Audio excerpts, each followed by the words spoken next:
This conference will now be recorded. धियो वै वेदांश्च प्रणोति तस्मै तन्न देवमात्मबुद्धिप्रकाशम् मुमुक्षुर्वै शरणमहं प्रपद्ये। ॐ शान्ति शान्ति शान्तिः। ॐ नमो ब्रह्मादिभ्यो ब्रह्मविद्या सम्प्रदायकर्तृभ्यो ओम श्री शिवभ्यो नमो बुद्धभ्यः सर्वोपप्लवरहितः प्रज्ञानघनः प्रत्यगतो ब्रह्मैवाहमस्मि ब्रह्मैवाहमस्मि। वेदान्तार्थविभासकाय प्रवे शान्ताय सन्न्यासिने नानावादीनगेन्द्रसङ्गपरये योगीन्द्रवन्द्याय च मोहध्वान्तदिवाकराय भगवत्पादाभिधां तस्मै भाष्यकृते नमोऽस्तु सततम् पूर्णाय बोधात्मने। यस्य निश्वसितं वेद यो वेदेभ्योऽखिलं जगत् निर्ममेतमहं वन्दे विद्यातीर्थमहेश्वरम्।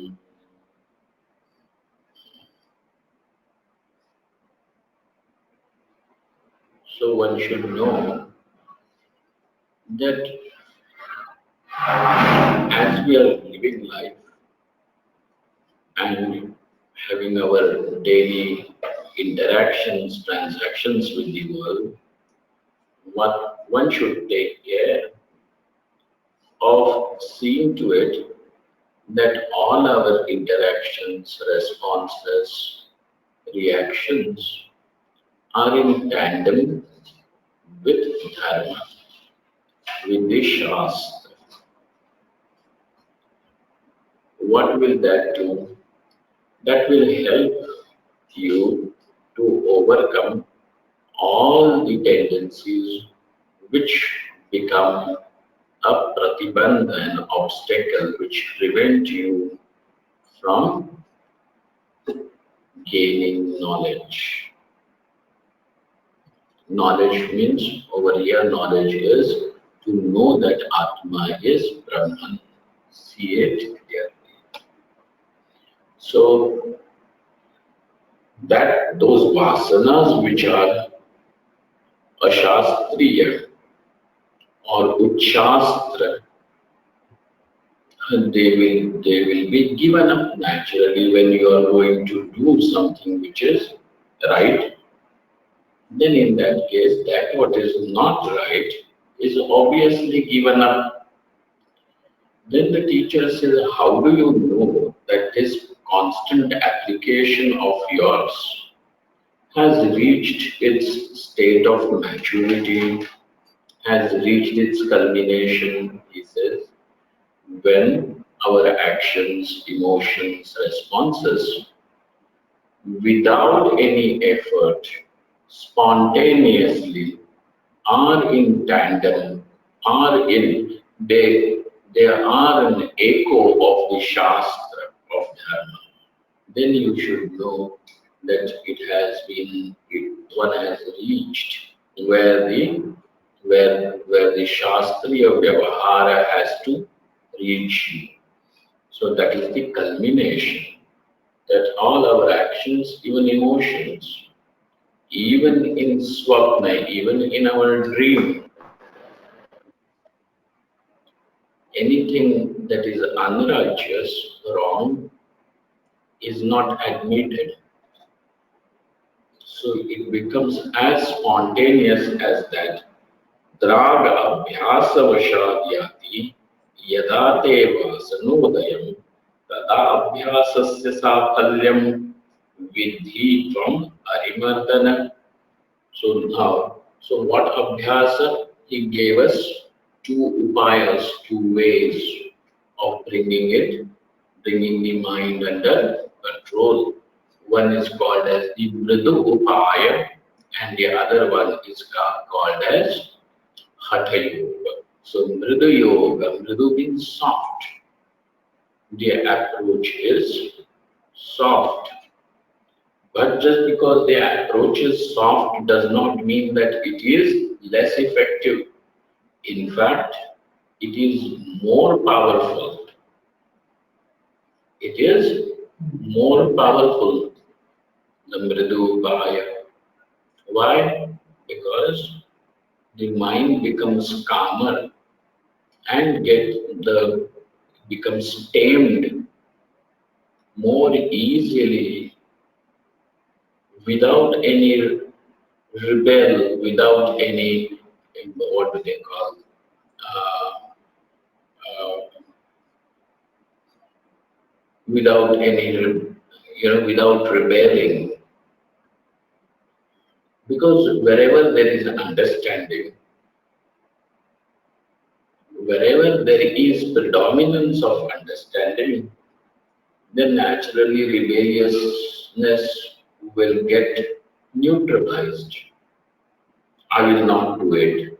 Hey, if you explain to that person why it should be done, what is the benefit that he will derive by doing that, the person will do it himself.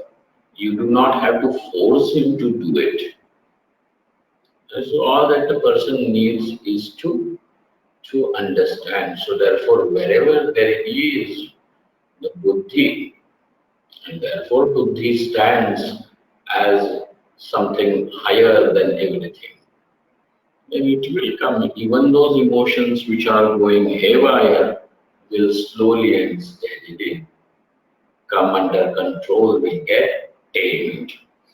And when our interactions, emotions, actions spontaneously stay in resonance with the Shastra, in resonance with Dharma, then at that time it has reached Saphalyam. Saphalyam means Phalena Sahavartanam, that it is along with its fruit, which means it has reached its culmination. Then he says, say suppose if some person has got a doubt that now that I have led my life according to the dharma, according to the dharma, do I still need to apply myself furthermore? If there is any doubt like this, then he says, Sandigdhayamapi drisham shubhameva samahara shubhayam vasana vriddho tata dosho na kaschana. On page number 39. Sandigdhayamapi drisham. Well, do I still need to? If there is any doubt like this, that time go ahead and follow the goodness, follow righteousness. But I have already done it. How do I really need to do it more? He says, Shubhayam Vasana Vriddhav.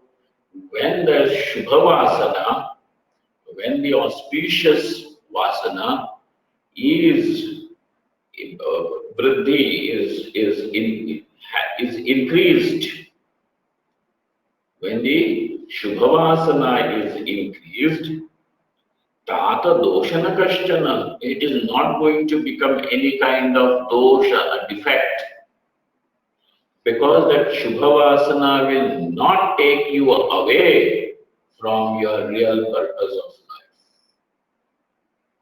And therefore, increase in Shubhavasana is not going to be a defect. So do not worry about it. And a very, very nice example. Vidyaranya Swami gives over here to make this point clear. Shubhavasana abhyas, where is that? Shubhavasana abhyasyamana sampurnavanava iti yada sandeha tadapi shubham abhyasya eva abhyasedeva. Shubhavasana abhyasyamana sampurnavanava. Is it enough or do I still need to apply myself? If there is any kind of doubt like this, then he says, Shubham abhyasedeva, that one should practice goodness. Practice goodness, values, virtues of life, Daivi Sampat. That what is called as the divine virtues. Well, practice that. Abhyasedeva. Tadyatha. How do you say that it should be still continued? It should still be continued. Tadyatha sahasra jape pravrittasya dashami shata sankhya yada sandigdha tada punarapi shatam japet. Now there is some person who has committed himself to do japa. Japa is, or commitment to japa means that there is a certain number of the mantra of the same japa to be done. Let us say that somebody says, Om Namah Shivaya is the japa, I will do it for 1000 times. And then he sits over there 1000 times. The japamala is 108 beads. The rosary is 108 beads. Rosary over here means this, the japamala. 108 beads. Now what happens? Sometimes when you are doing the japa, you lose the count. And there, he says, Sahasra jape pravrittasya dashami shata sankhya yada sandigdha. And then he says, was this the 10th mala that I completed, or was it the 9th? Even if he has completed it and completed the 10th one, but if there is a doubt, at that time it is told, do one more mala, do one more round of the beads. Okay, Sahasra jape pravrittasya dashami shata sankhya yada sandigdha tada punarapi shatam japet. Go ahead, do that once again. Asampurtau sampurtihi phalishyati sampurtau to tad vridhyana sahasra japo dushyati. If it is incomplete and you consider that to be complete, it will become a defect. But say suppose it is already 10 and still because of doubt you did one more, then he says over there, Sahasra japo natushyati tadvridhya. If it is done once more, it is not going to harm. Tadvat. Just like that. Tadyatha tadvat. Like that. If there is any doubt, do I still need to practice goodness in my life? Do it. Do it. Avyatpannamana yavad bhavan ashnata tatpadaha guru shastra pramanaistu nirmitam tavadachara tata pakva kashayena nunam vishnata vastuna shubhovyasau tvayatyacho vasanauko nirodhina. Now, avyatpannamana, as long as our mind is not settled, where is not settled? That it is not getting absorbed. It is not getting absorbed. Where? In Brahmatmaikyam, in seeing the oneness of Atma as Brahman. That Brahman is Atma and Atma is that I am Brahman. Brahman is me. Avyutpannamanaha, as long as the mind is still not getting absorbed, Yavad Bhavan Ashnata Tatpadaha, which means that ultimate padam, that ultimate state or the reality is still unknown, remains covered under the ignorance. Till then, Guru Shastra Pramana is true. Then, till then, or Niranitam Tavadachara. And how is this Atmaikyam, Brahmatmaikyam? It is Niranitam. It is conclusively and it is concluded, logically concluded, rationally concluded. Through what? Through the Pramana. Which Pramana? Guru Shastra Pramana. Because Shastra means through the Upanishad. And Upanishad is Shabda, are the words. Words are spoken. Words by themselves do not speak. And therefore those words need to be spoken so that the words can become a pramana. So who will speak? The teacher. And therefore Guru Shastra Pramana Niranitam. What is that? Tatpadaha, how is it? It is Niranitam. And Tavadachara, till then, as long as your mind is not getting absorbed in Samadhi on Atma, till then, practice goodness, practice these virtues, do not leave it. Avyutpannamanaha.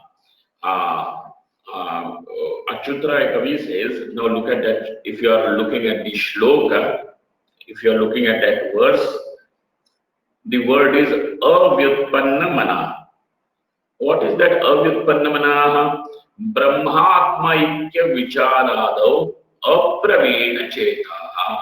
His whose mind has not mastered. What has he not mastered? To dwell, to revel in the knowledge that Atma is Brahman.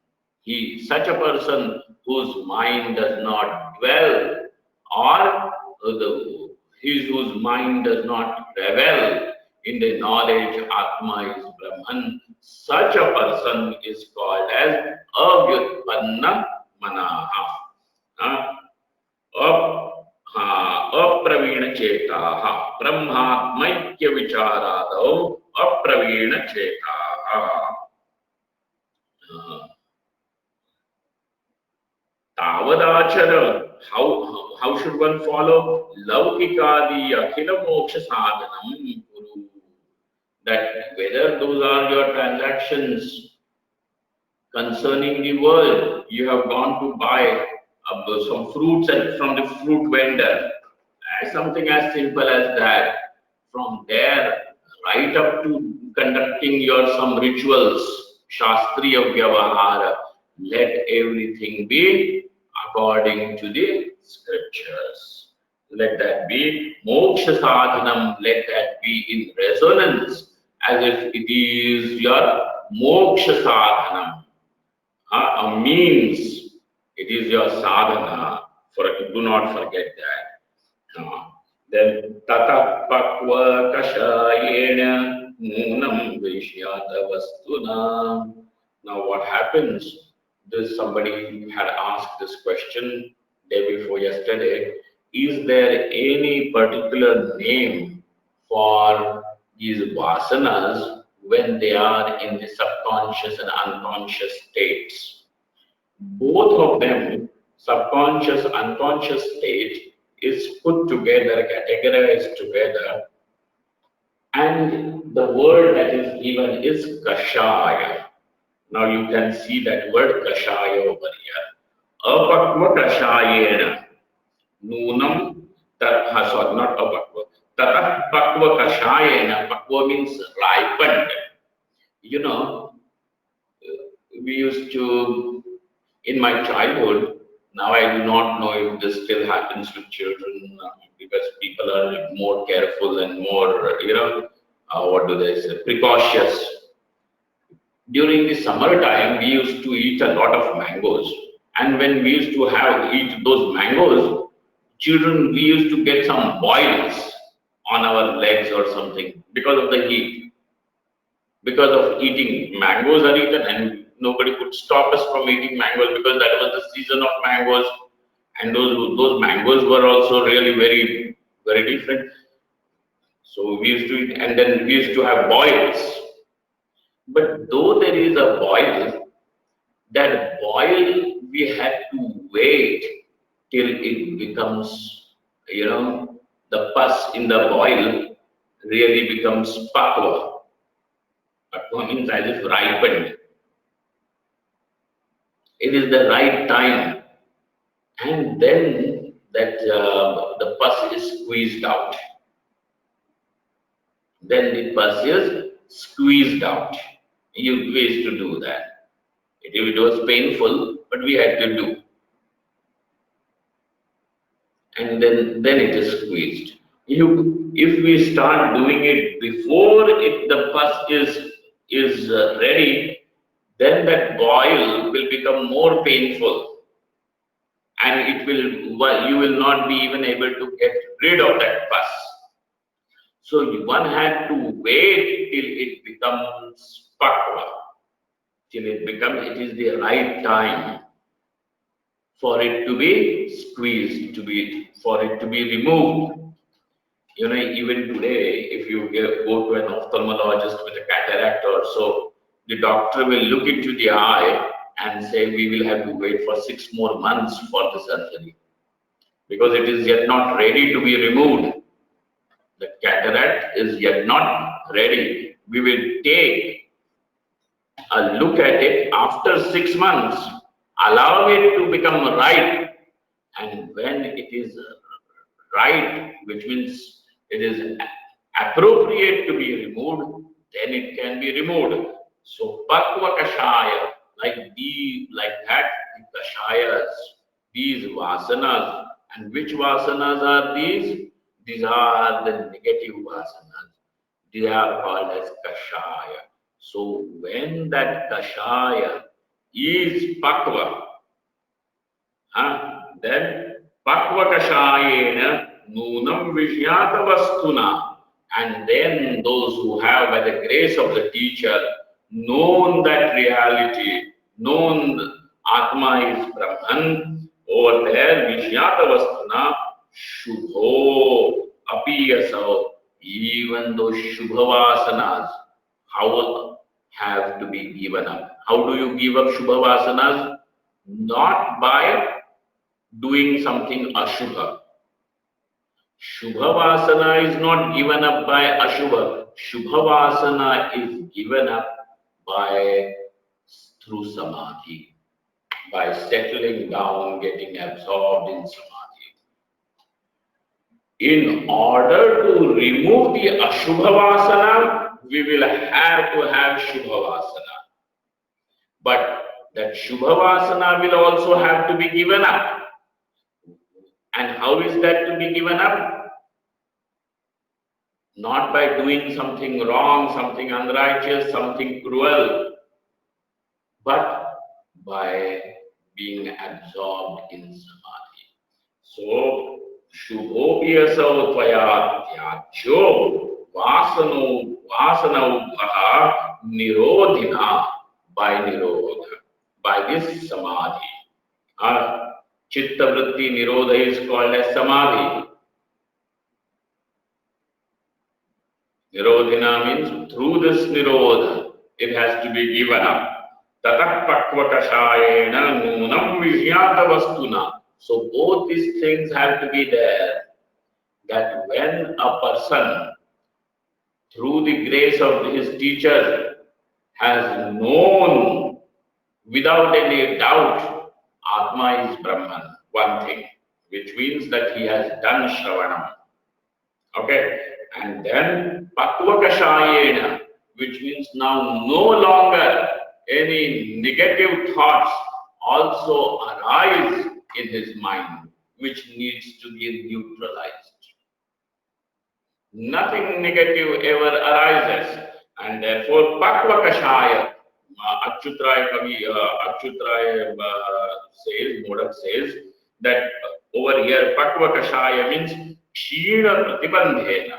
Over here now is Pratibandha, the dosha, that those factors which were preventing have become extremely weak, fragile, have become so fragile that you hardly even notice it. Even if it comes, even if there are any thought patterns which arise, they go away without creating any stir. That is called as Kshina Pratibandha. Then over there, Vasana Go Nirodhina.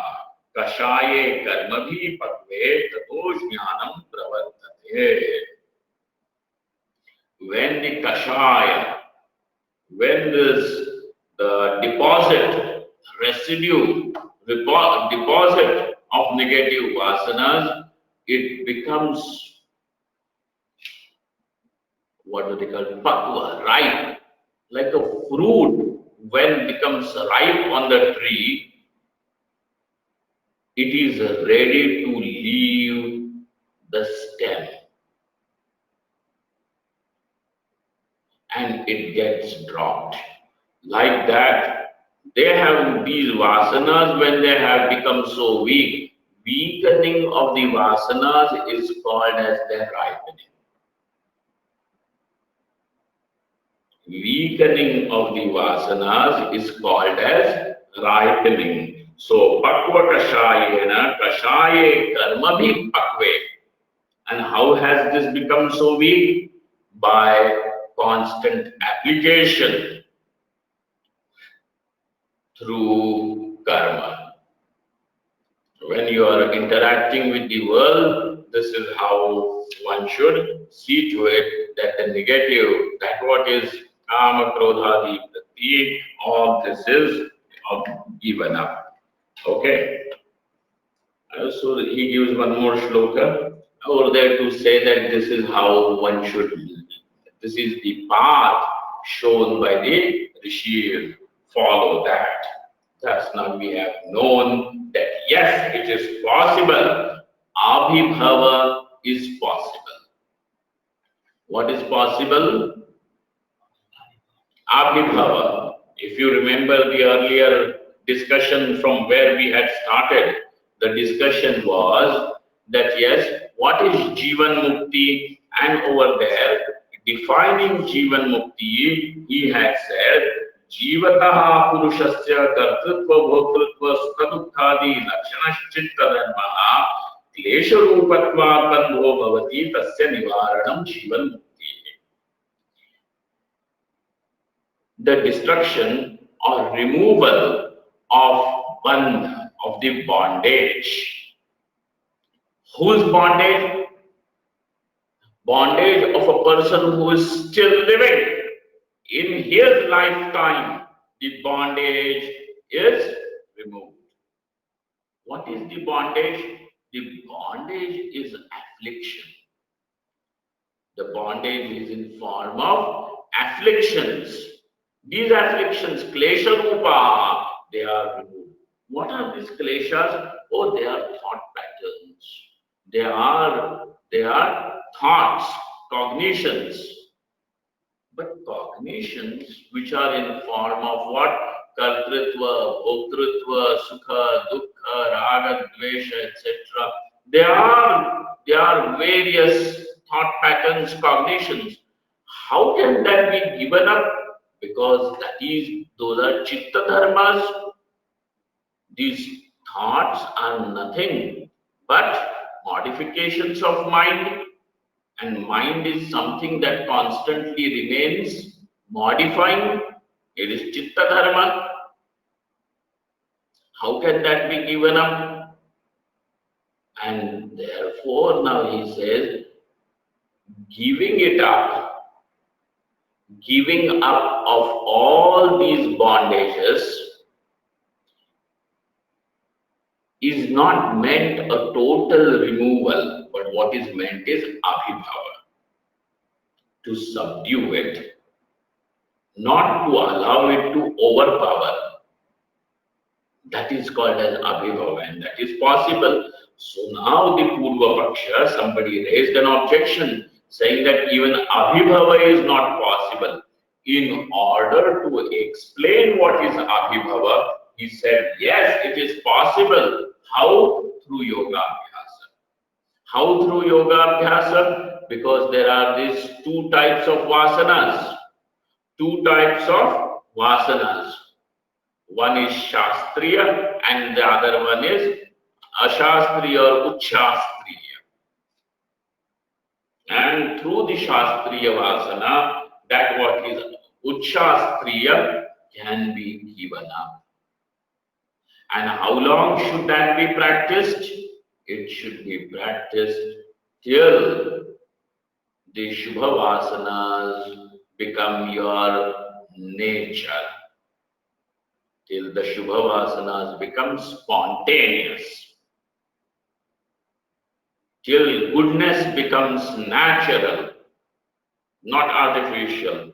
Till goodness becomes natural. Do it till then.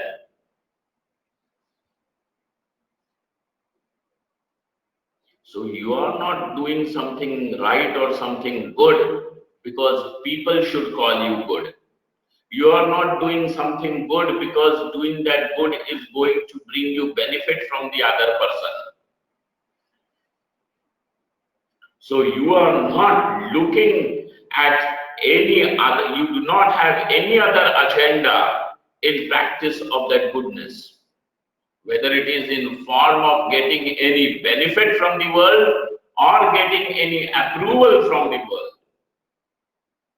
So for what are you then doing this goodness, practicing something that is right? Even when people are not looking, you want to do something that is right. Hey, because that is the only way to walk the royal path to what is truly my destination. And therefore, over here it was that abhibhava. In order to explain what is abhibhava, the teacher went into such detailed elaboration. Okay. Now comes the second part of the discussion, where it was asked, what is Jivan Mukti? What is Jivan Mukti? Now that Jivan Mukti is explained, that it is liberation whilst living. Liberation from what? From the bondage. Which bondage? The bondage which is in form of ego, in form of kartritva, bhoktritva, in form of doership, experiencership, etc. Kama, krodhadi, all these bondage. And how is that bondage? These are mental formations. They are mental modifications of the mind. And they are given up. And giving up those mental modifications means abhibhava. So now Jivan Mukti is defined. Now the second issue is, what is the distinguishing characteristic of a Jivan Mukta? How do you know that a person is Jivan Mukta? So it is not given so that you can go out with a magnifying lens to find out, is he Jivan Mukta? Is that fellow Jivan Mukta? Not for that. So that by looking at these lakshanas, you can make your life, change your ways, for yourself, because that Jivan Mukta is going to be you. There is no point in looking for a Jivan Mukta outside. In outside world, you can look only for two things. One is the person coming from the tradition, and is he truly absorbed in Shravana Manana Nidhyasanam or not? That is one thing. So is he a Vidwan or an Avidwan? That is what you can know. Second thing that you will know is that is his vyavahara, are his transactions in tandem with dharma or not? Is he good or not? Whether he is a Jivan Mukta or not, you cannot identify. He is a Jivan Mukta, he is not. He is a Jivan Mukta, he is not. She is a Jivan Mukta, she is not. You cannot do that kind of a thing. All that from outside you can know about a person is he absorbed, is he truly committed to Shravana Manana Nidhyasanam or not, and are his interactions with the world of men and women, with the world of human beings and animals, is it with compassion? Is it filled with, what do they say, goodness, dharma or not? Or does his interactions with the world, does he have an agenda? Does he have some agenda of his to fulfill? Is he using the world and interactions with the world to fulfill his ambitions, his desires? Or is he simply dealing with the world by the standards of dharma, righteousness? You can know this. Then why are we looking at the lakshanas of Jivan Mukta? Lakshana means a distinguishing characteristic. Lakshana. Now pay attention to the word lakshana. And there is another word called as lakshana.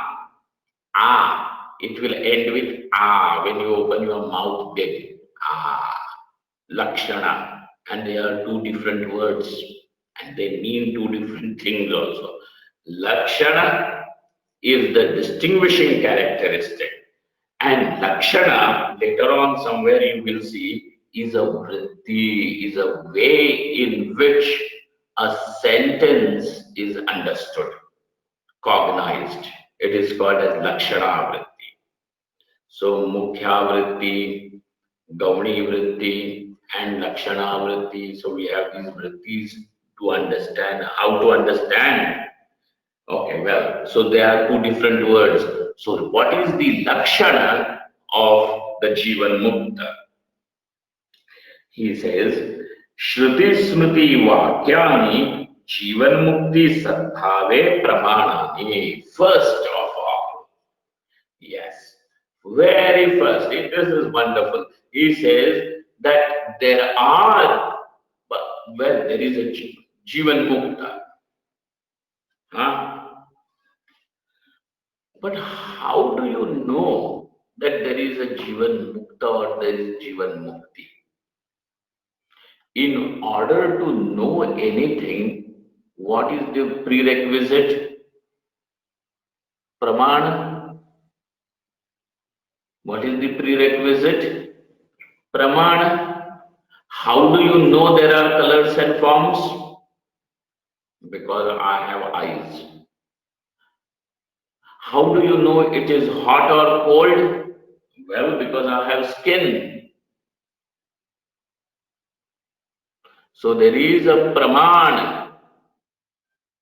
In order to know existence of any object or anything, we require pramana. There is Jivan Mukti. Oh well, you are saying Jivan Mukti. Is there anything like Jivan Mukti? Then how did you know there is Jivan Mukti? He says, through pramana. Which pramana? Shruti is the pramana. So he says, Shruti Smriti Vakyani Jivana Mukti Sadbhave Pramanani. Sadbhava means existence over here. That there are Vakyas, sentences of the Shruti and the Smritis, Smritis which follow the Shruti to show Jivan Mukti. What can be shown if it exists? If it doesn't exist, how can it be shown? And if something does not exist and is still it is seen, then it is an error, like the snake on the rope.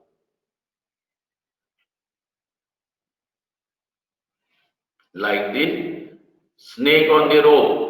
What exists is the rope, but you see the snake. So the snake is not there and yet it is seen. Therefore, if something is not there and is seen, then it is not because of pramanas, but because the pramanas could not function. But because the pramanas could not function, and that's why you have that experience. But when something is there and can be known, is known, then it is through pramana. What is the pramana over here? There is Jivan Mukti.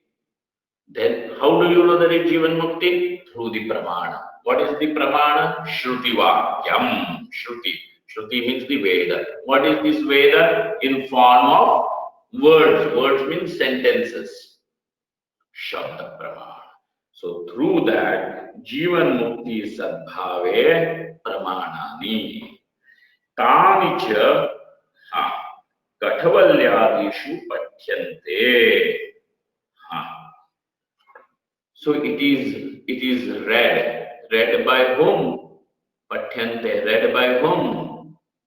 It is read by those who are studying, the teachers, etc. Tani cha Katavalyadishu Pathyante. In the Kathopanishad, in the chapters of Kathopanishad, we come across this sentence. What is that sentence? Tatra. Tatra means Katavalyadishu. Vimuktascha vimuchyate iti Katavalyam. Vimuktascha. Tatra means Vishaya. In regarding Jivan Mukti, we find this sentence in Kathopanishad. Okay, this is how this particular sentence should be understood. Regarding Jivan Mukti, we find a sentence in the Kathopanishad. What is that sentence? Vimuktascha vimuchyate. Now this, this is a little difficult to translate from you. Vimuktaha, the one who is, the various ways. I will give it a good try. Vimuktaha. There is no electricity over here in Rishikesh, so the video must have gone dark. Totally dark. It's okay. I also have to read it in dark. Tatra vimuktascha vimuchyate. Vimukta. There's no need because it flashes into the eye. Vimuchyate. Beautiful sentence. He who is totally liberated.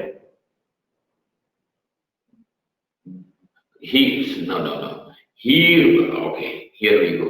He who is completely free becomes totally liberated. Oh, what sentence is this? What sentence is this? The one who is totally free becomes completely liberated. Vimuktaha vimuchyate. he who is vimukta, he is liberated. Sir, what sentence? And you are saying that what beautiful sentence is that?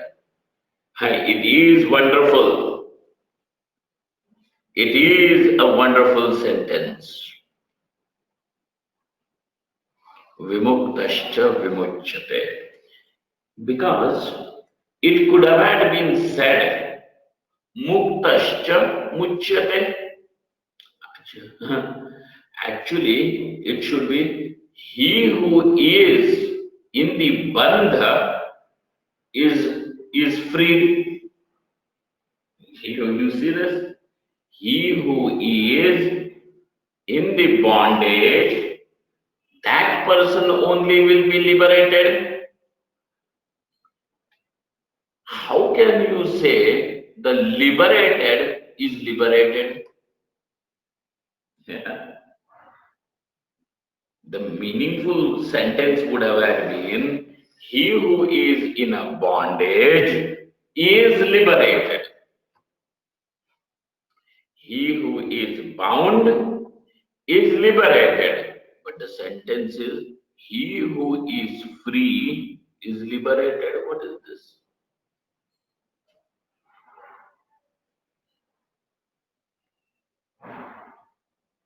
What sentence is this?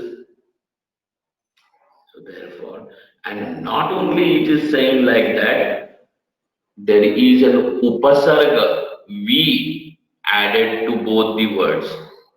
Which both words? Vimukta.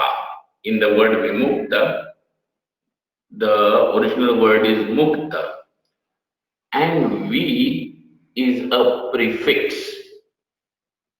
added. So when the prefix V is added, it becomes vimukta.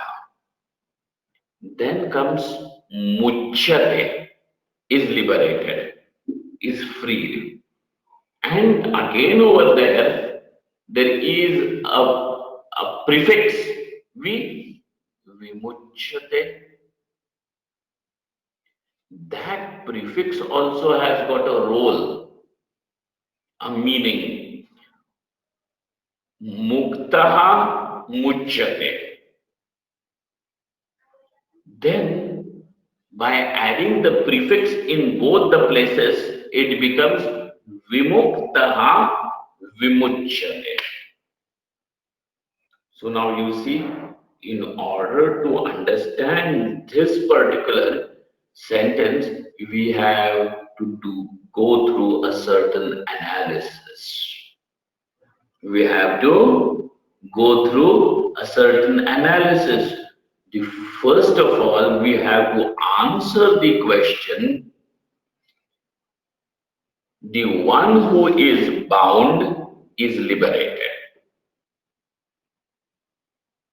Correct? The one who is bound is liberated. Instead of saying that, you are saying the one who is free is liberated. And not only that, then you are adding a prefix V in both the places. And for time being, let us say V means Visheshena, Vishesha Rupena. So that Vishesha Roop, let us consider Samyak Prakarena, completely, totally. The one who is totally free becomes totally liberated. What is this? So we have these issues to resolve before we understand that sentence. Why are you giving yourself to so much of effort to understand that sentence? Because this sentence is a pramanam in what? Jivan Mukti. Because through this sentence, what is illumined is existence of Jivan Mukti. And therefore, we are looking at this sentence with so much intensity. Okay? So, vimuktascha vimuchyate iti katavalyam. and we are going to go through that. But I think it is dark and quite stormy outside. I'm going to stop over here. We may, once the lockdown is over, we may have some lights installed, even when such electric failures are quite frequent in summer in this part. So whenever this happens, we will have at least light to read the book. And yeah, so we will continue doing this Vimuktascha Vimuchyate tomorrow. What is this Vimuk? From where is it? From Kathopanishad. What is this sentence showing us? Existence of Jivan Mukti. But before that sentence to be understood, we have to look at these two issues. Why are you saying the one who is free is liberated? You should have, the Shruti should have said, Veda should have said what? The one who is bound is liberated. And the second one is by adding the prefix V, what is conveyed? What is conveyed? So these are the two things we have to see in order to grasp this sentence. Okay? Let us see that when we meet tomorrow in the evening. Om Purnamadaha Purnamidam Purnaha Purnamudachyate Purnasya Purnamadaya Purnamevavashishyate. Om Shanti Shanti Shanti. Shankaram Shankaracharyam Keshavam Badarayanam Sutra Bhashyakritau Vande Bhagavantau Punah Punah Ishvaro Gururatmeti Murti Bheda Vibhagide Vyomavad Vyapta Dehaya Dakshina Murtaye Namaha